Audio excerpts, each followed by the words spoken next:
Have you heard of fairy gardens? They are the latest trend in dish gardens. Liz Felter, the UF IFAS Extension Agent for nurseries, greenhouses, and foliage plants, is going to demonstrate how to make one with me today. Welcome, Liz. Hi, Celeste. Thanks for having me. Now, what is a fairy garden? Well, it's a landscape in a bowl, pretty much. We use indoor plants, so you wouldn't have these in full sun by any means. We try to choose plant material that has the same light and water requirements, and we build a landscape in a bowl. And why is it the latest trend? What makes it so attractive to people? They're just so cute. They're cute and they're fun. They're great gifts. They're just bring a bunch of life into a room rather quickly, and it's just a joy to have one in your office or your home, actually. Are they difficult to build? I don't think so. Well, let's get started. Well, let's do that. So I want to talk about this bowl because it's really it's a really great bowl in the fact that you can overwater them, so you want to be able to get some of the water out. So this one has this great plug in the bottom. And right now, if it's too wet, you just go over the sink, you pull the plug out, drains out, you're good to go. If it's too wet, you'll have little fungus gnats flying around, and we don't want that. So, And these are available in the garden centers. Yes, you can find them in most garden centers. Now, the important thing is some drainage, because this is a 12-inch bowl, and anything 10 and 12-inch, we want to put some drainage in the bottom. I like these small river rock because you can use them as drainage, but you can also use them as a decorative accessory on the top of the bowl when you're finished. Nice. Yeah. Nice. So we're going to put these are available. Oh, this is definitely Craft all stores, craft things like stores, big box stores. All those guys have it. So we're going to put some in. You're putting a layer across the bottom. Yep, the layer's on the bottom. We need a little bit more. Making a lot of noise, aren't we? Yeah.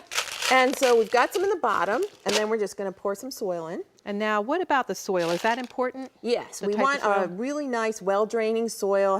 Holds a lot of organic material. So this is a very clean potting soil that you can purchase. You don't want to go out and throw the shovel in the ground and dig anything out of the yard because it's just not going to be conducive to the plants. So we're going to put some of this in. And it smells even smells like good soil. Smells like good soil. So we're just moistening this. Yes, and so we're going to be able to pack it down, get it moist, and then I'm going to add some more.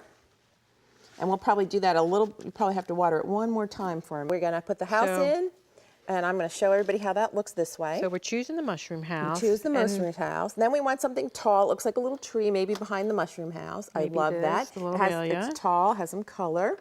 We're going to set that in. And it's important to select plants because they're similar needs. Is that important? Yes, they're going to either have, they should have the same light requirements and the same moisture. I'm going to get to pick. I'm going to pick this little pink one because it's so colorful. So colorful. And that's important. Color and texture really help add to the garden. Green and white looks fabulous. And you think 3 or 4 plants? That's about all you need. Fine, we got some good color going on now. Good. Okay. Now what's going to happen is, this is called sheet moss. We're going to take that, we're going to cover the soil. And that does two things. It makes it look finished, but it also holds some of the moisture in there. Okay? And that would cover all the soil. That would cover all the soil. Okay, and now let's put some features in because you have some really cool features. It's not a fairy garden until you add the fairy. And she's cute. And we always have to welcome everybody. There's always like a little lantern or something that welcomes you to the garden. And so we'll put that, maybe put that out here.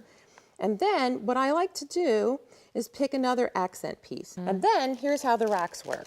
You take a handful, and I'm going to make a path right to the front door so that you could actually feel like you might want to walk right into the house and probably have tea with the fairy. What do you think?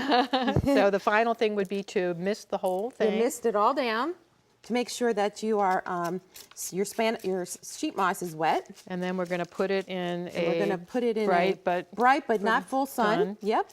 And then what I tell everyone is after you've built it, this is probably better than soaking it down with a watering can because then you're going to get too wet, you know, and the roots will rot and you'll have the fungus gnats. We don't want that. So Liz, I'm going to take this fairy garden home to my house. Thank you so much for being here. You're welcome, and it was a sheer pleasure really to do that. Fairy gardens are easy to create, they are whimsical and a fun addition to your decor.